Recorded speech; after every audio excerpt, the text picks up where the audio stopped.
I've ridden all the way up to the Australian Army Flying Museum at Oakey, which is quite a long ride really.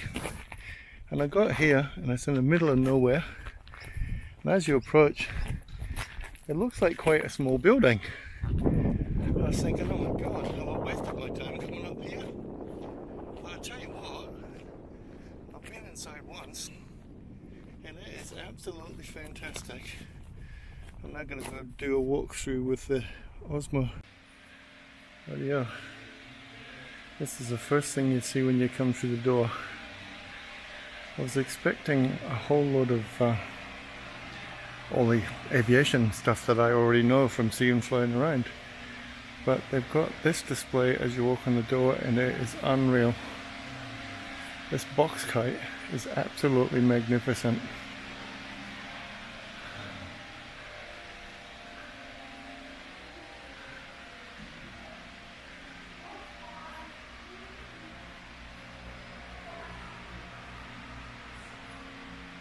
Absolutely magnificent.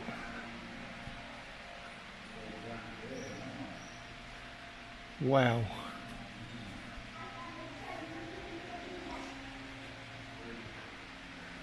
Come around the side here and we've got a replica Blériot.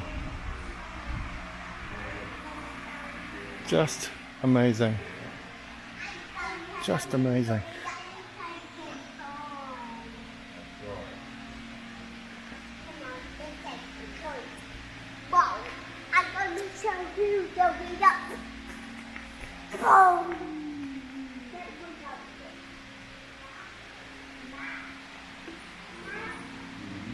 Look at the size of the box kite. Absolutely incredible. And then on the other side, a Deperdussin, if that's how you pronounce it, which it probably isn't.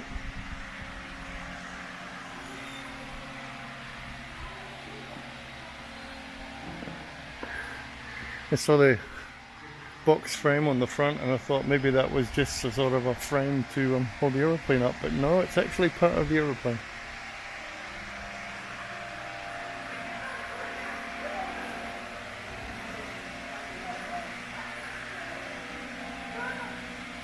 Absolutely magnificent.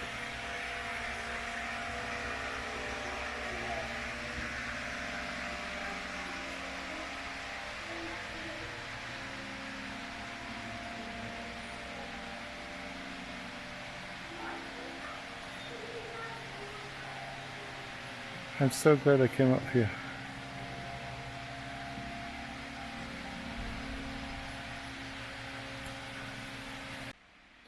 And this is a Sopwith camel. Absolutely fantastic.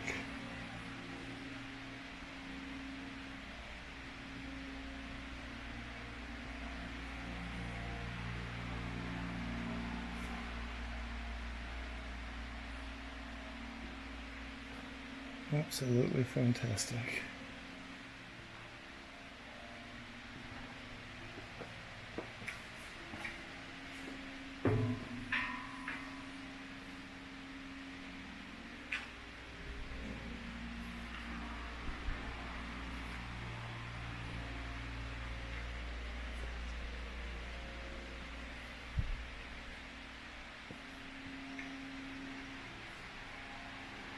Not sure what the character on the side is. Oh, it's Charlie Chaplin. Huh. It does tell you over here.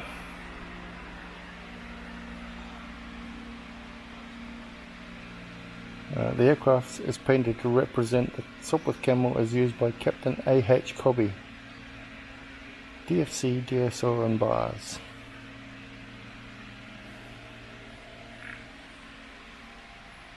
Superb.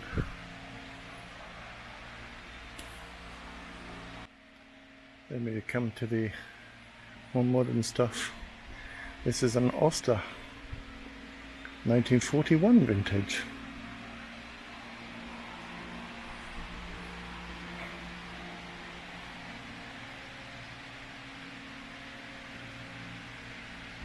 The storyboard tells you about an incident. Apparently these aircraft took 2 people to start, a guy in the cockpit to open the switches and operate the switches, and somebody outside to swing the propeller. And the storyboard tells of a story of a pilot that was came down somewhere, I'm not sure where exactly, I'll have to check up on that, but he was by himself, so he got out, put the switches in place, got out and spun the propeller, and the bloody aeroplane took off by itself and flew off over Sydney apparently. And the Air Force were asked to shoot it down, which they tried several times. They sent a couple of meteors after it and they weren't able to shoot it down. I forget what the first one was. What was the first one? A Wirraway. A Wirraway armed with a brain gun was the first to attempt to shoot it down, and they failed. Then they sent a couple of meteors and they failed. And in the end the Navy shot it down with a couple of Sea Furies, which is kind of embarrassing for the RAF, but a fascinating story. The old Oster.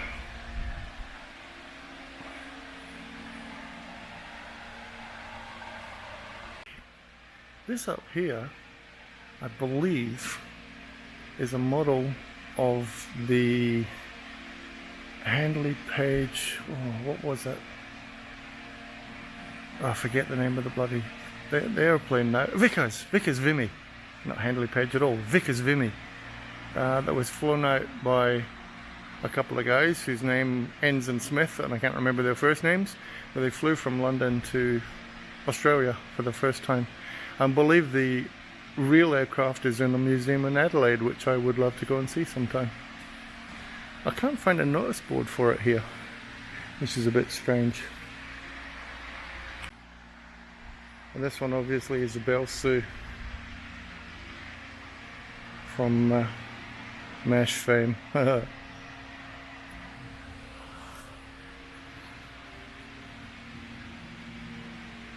We used to watch a show in Scotland called Lassie's Rescue Rangers, and they used to use a little helicopter. I don't think it was a Sue, but it was a similar kind of thing, and that really got me interested in helicopters as a kid.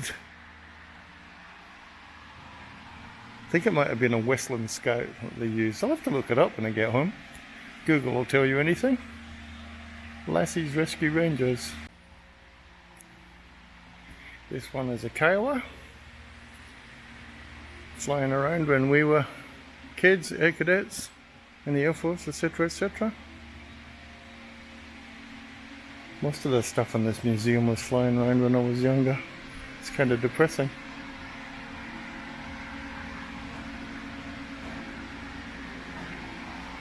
And of course, the Belle Huey Iroquois. Beautiful. Been up in one of these a number of times, a couple of times in air cadets, believe it or not, and once in the RAF I got to go up in one. This one was cobbled together by the army in Vietnam. They went and scrounged rocket launcher, and I think the miniguns as well. Apparently they traded them for slide chats, beers, etc, etc, and they home built a gunship which is known as Bluey. Pretty damn impressive, really. Pretty damn impressive that fucking hierarchy let them get away with it, to be quite honest.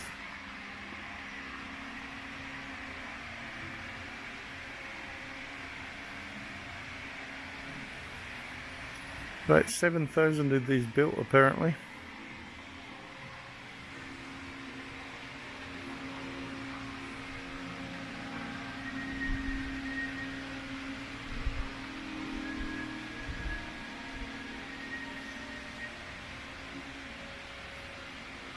The dreaded Hueys.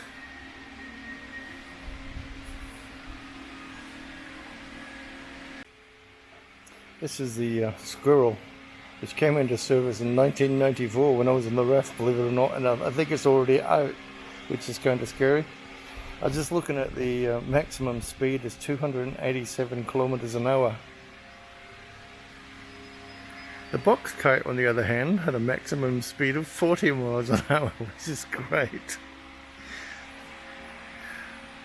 I always remember when these things came into service, there was much laughing and sniggering.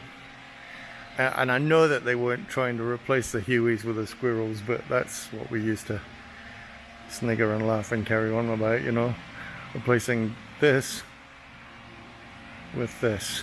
I don't think so, Tim. You gotta have a laugh though. It's got a rescue winch for winching the helicopter down to victims. Oh, hang on, that might be the other way around. Or it could be used for winching up cartons of beer, I don't know.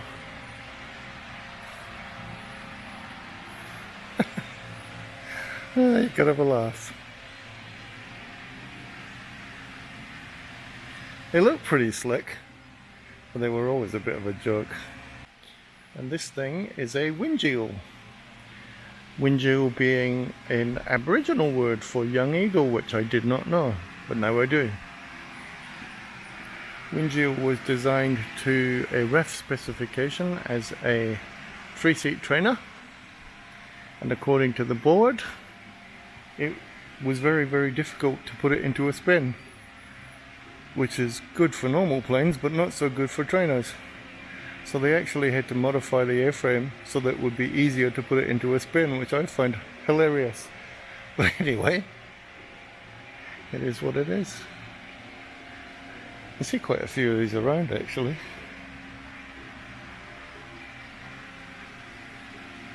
Back in the day when Australians could build things without them being a total fuck up, like the Taipan down the end there.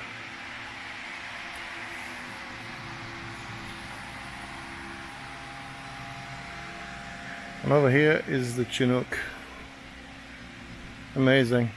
Again, I flew in one of these as an air cadet. I'm more experienced with aeroplanes as an air cadet than I did in the Air Force.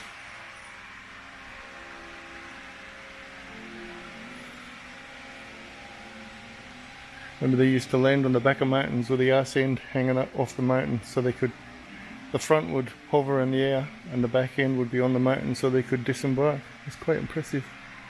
I was quite taken aback when these things were taken out of service. Quite amazed.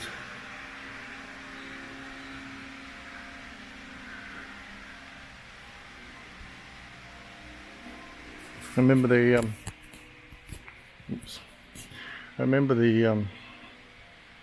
droop was a big thing. See the rotor blade droop? See how low down it comes? That was a big safety issue when you were on the flight line. I remember as air cadets being told to be careful.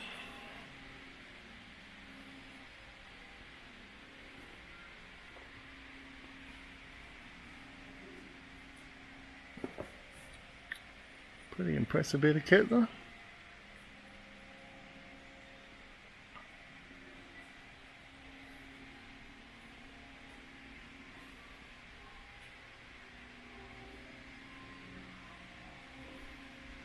I remember when they got rid of them, you know, as a young fellow, you thought, what the hell are they going to replace these with? But Australian military is done on a shoestring. So they don't necessarily actually have a replacement lined up, as per replacing F-111s with Hornets.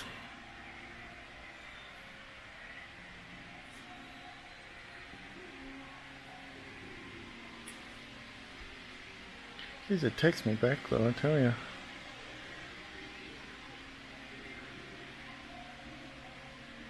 Used to operate these out of Amberley down near the back runway at 12th corner, I think it was, from memory. Now this is a, let me get this right, bird dog. Yep, Cessna bird dog.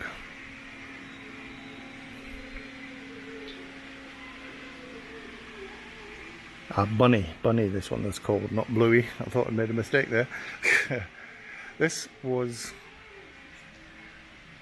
salvaged, rebuilt by Ramey engineers in Vietnam. They took parts from 3 crashed aircraft and built them into one, and it was sent back to Australia to be a tow plane for the gliding club out at Amberley. They're saying on the storyboard that they had difficulty coming up with a motor for it, so they swapped one of the RAF cars, one of the RAF staff cars, for a brand new motor for it, which is pretty funny. This is the old CT4.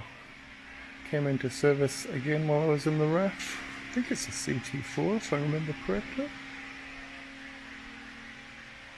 There's no notice board for this one, which is a bit strange. Used to see them come into Wagga when I was down there occasionally. Just a little trainer. I think they might have even operated these as part of the roulette at one stage, if I remember correctly. Did away with the old, whatever the hell it was called, I've forgotten now, I can't believe it, the old Fanta cans. Yeah, these ones have got a similar kind of Fanta can paint scheme. What the hell were those jets? I've forgotten now. Buck will give me a hard time if he sees this photo, this video. Oh, I can't remember for the life of me what they were called. But anyway, this is a Cessna 180. Just another little reconnaissance plane.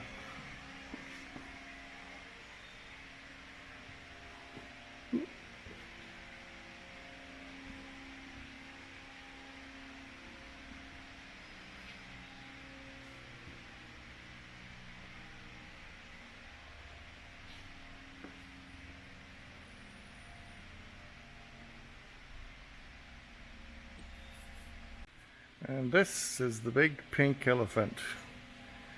Army Aviation's Folly. Taipan MRH helicopter. I actually helped build these, and it was just 7 years ago. And I can tell you that as we were building them, we knew that they were pieces of shit. It was difficult to get the wiring in building them. I can only imagine what it was like to try and maintain them in the field. And the stories that we used to get, there was one story that the hydraulic system used to leak practically on every aircraft. So Aussie Aerospace's solution was not to charge the hydraulic system before they delivered them. Why deliver them leaking? Let the customer find out they're leaking. Unbelievable. And another thing that I can remember, and I know that was a problem, we used to, when we were wiring up the main looms inside the fuselage, we used to have plastic roll chairs, and you'd roll along, because you're working up on the top of up on the top of the fuselage, and you're sort of constantly working up with your head. So we used to have office chairs with the wheels, and you just sort of roll along the fuselage as you were doing the wiring. We had to stop doing it because the plastic wheels were damaging the floors. I kid you not. A military army helicopter that's going to have ammo boxes and grunts and God knows what else slung in there, we were damaging the floors with plastic roll chairs. Unbelievable. I mean, they're a spectacular looking aeroplane, and if they'd worked properly, great. But they were designed on CAD, and nobody fucking checked to see if the wiring fitted before they set us to it. And basically the wiring was a nightmare to fit in the build. So you can imagine what it was like for maintenance crews. Just insane. Another thing that used to have me scratching my heads, oh, can't see that in there, Another thing that used to have us scratching our heads was the radios in the Taipan were fiber optic. We were the only country in the world that used fiber optic communications equipment. Why? Why do you need fiber optics for radios? And all that's going to do is cause problems. You know? You can't just grab a bit of wire and like and dodgy up a fiber optic cable, can you? It's just stupid. As I say, stunning looking aeroplane. And if it worked as it was advertised, it would have been great. But.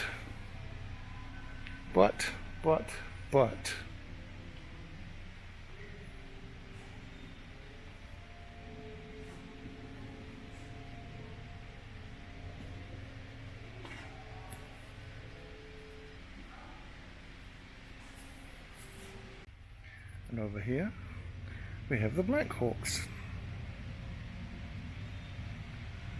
Also an amazing looking aeroplane, but very successful, unlike the Taipan. Have a look at the load it can carry. That's some pretty impressive shit. Very impressive.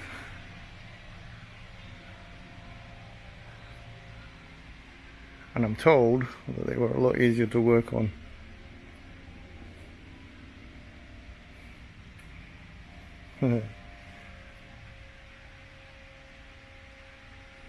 Yeah.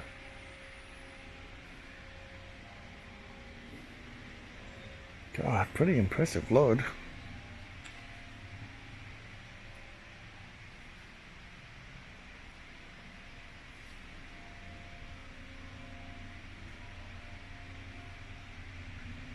Very impressive. I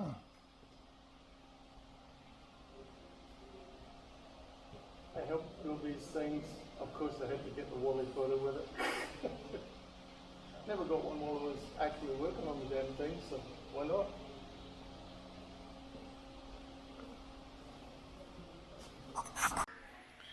And this, of course, is the Pilotus Turboporter. Also was in service during my time in the RAF. Absolutely incredibly short takeoff and runway, takeoff and landing. Double.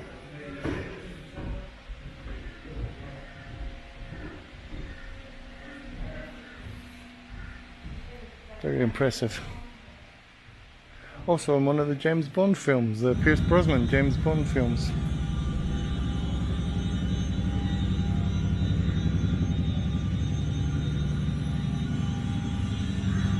God, this is bad. I can feel my blinking interest in aviation being a work in here. I thought I was over it.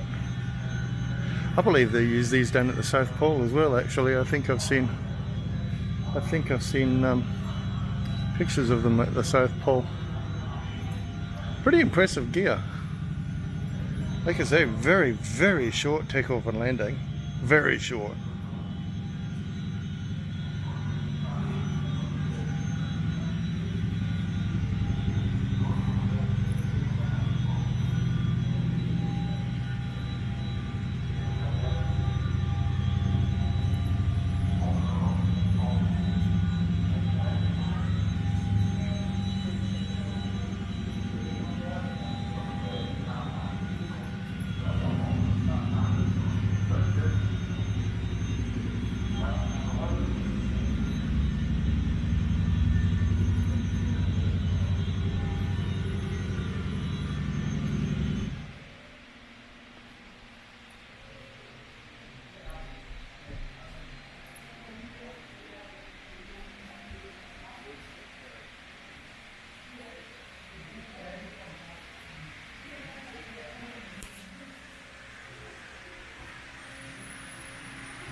This is the GAF Nomad, which I always used to think would make an amazing caravan, airborne caravan, because the back fuselage is like a box and it's about the size of probably a 22-foot caravan.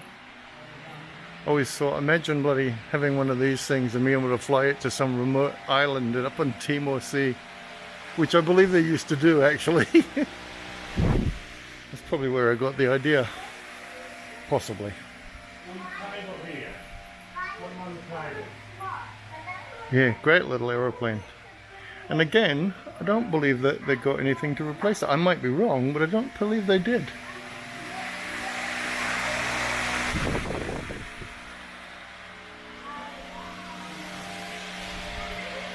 I think you'd almost be able to blink and float plane adapt that. I wonder if you can. That'll be interesting. Used to see them in cam colours, the same as the Porter over there.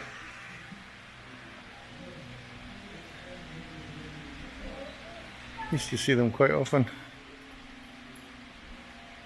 back in the days.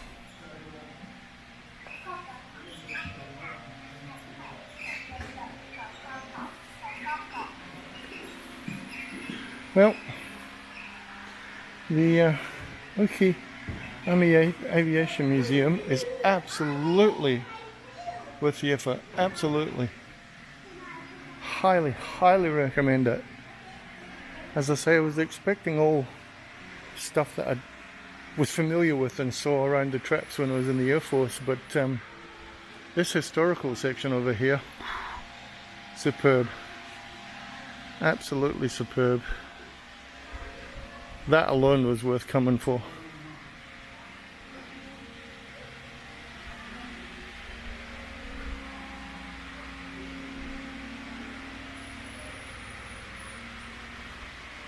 You know, I was tempted to go home and start building a model of this, the box kite. It's just wonderful.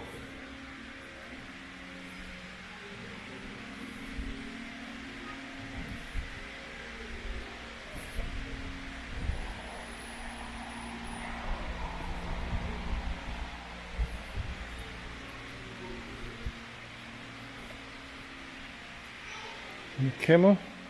Camel, easily worth coming up here for.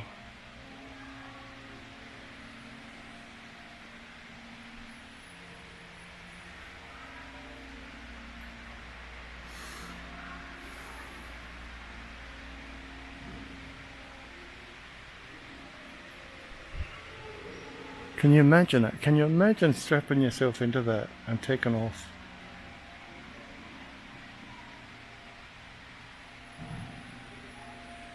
Just amazing.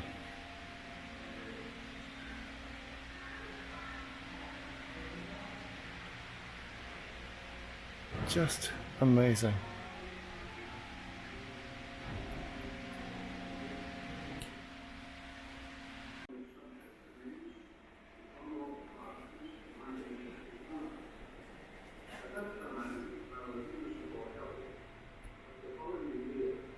Oh my goodness. That is a piece of Manfred von Richthofen's plane.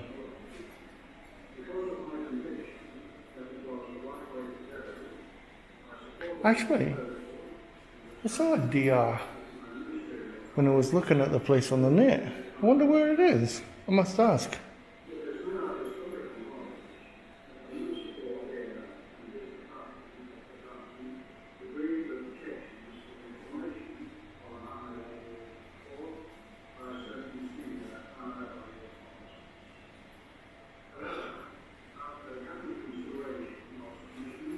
SLR, we've got a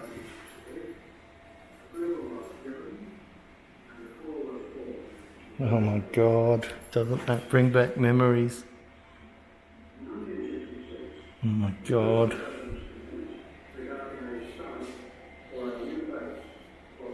M16 03 AK-47. Oh, it's kind of out of place a little.